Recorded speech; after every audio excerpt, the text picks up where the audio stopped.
Professor, moving on to an article you wrote on artificial intelligence. You wrote it the last couple of weeks.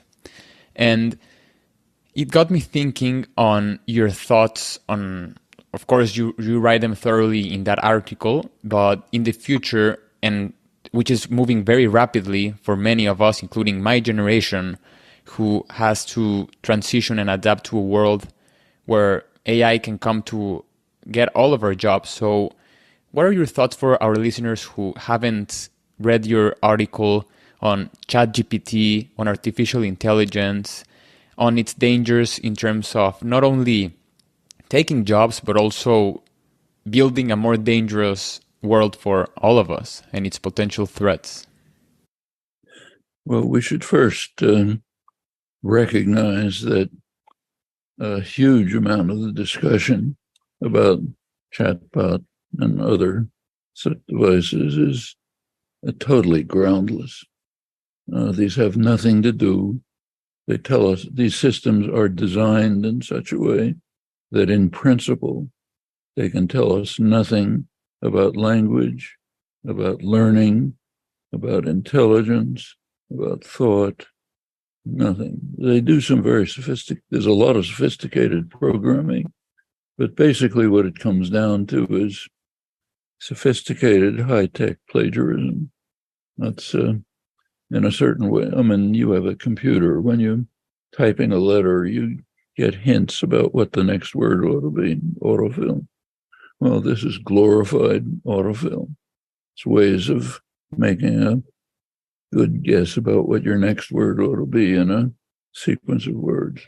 If you do this with an astronomical database, extraordinary database, supercomputers, a couple of billion parameters, string it together, you get something that looks pretty much like normal language use.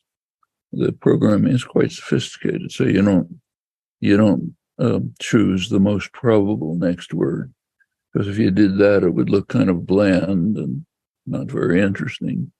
So you pick a lower probability word, so it's a little bit surprising.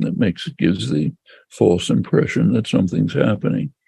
But there's conceivably somebody will come up with a constructive purpose. So far, there's none, but it's very dangerous in many ways.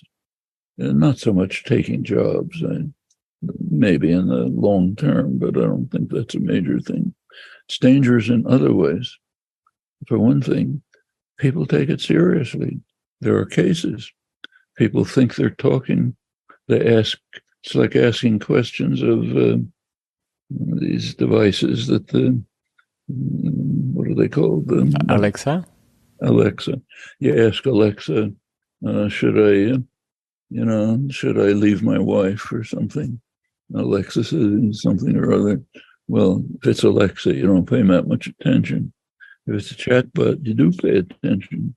And there are already documented cases of people getting deluded into believing these things are real. Thomas Friedman had an article in the New York Times about it, in which he wasn't criticizing it, he was accepting it.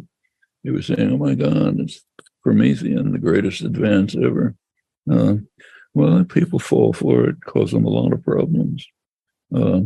It's a terrific technique of defamation and disinformation, and that's already being used, especially when you combine it with artificial image creation, which is not very hard.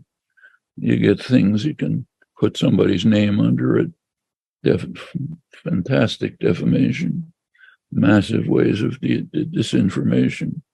As soon as it gets with bots and organized societies behind it, it'll be a flood. All of this can be extremely dangerous. No scientific interest, no intellectual interest, but it could have major effects.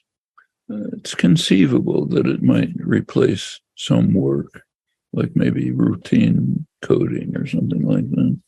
But it's a very threatening, dangerous development. Professor, yeah, it's a counter idea counter argument to all of the hype that we're seeing in terms of ChatGPT and artificial intelligence. It's also a sobering thought that without checks and balances, these technologies can pose threats that we can't even imagine, with heightened disinformation and the effects of fake images constructed, and many more dangers. And it's important to have these conversations, to have them in mind.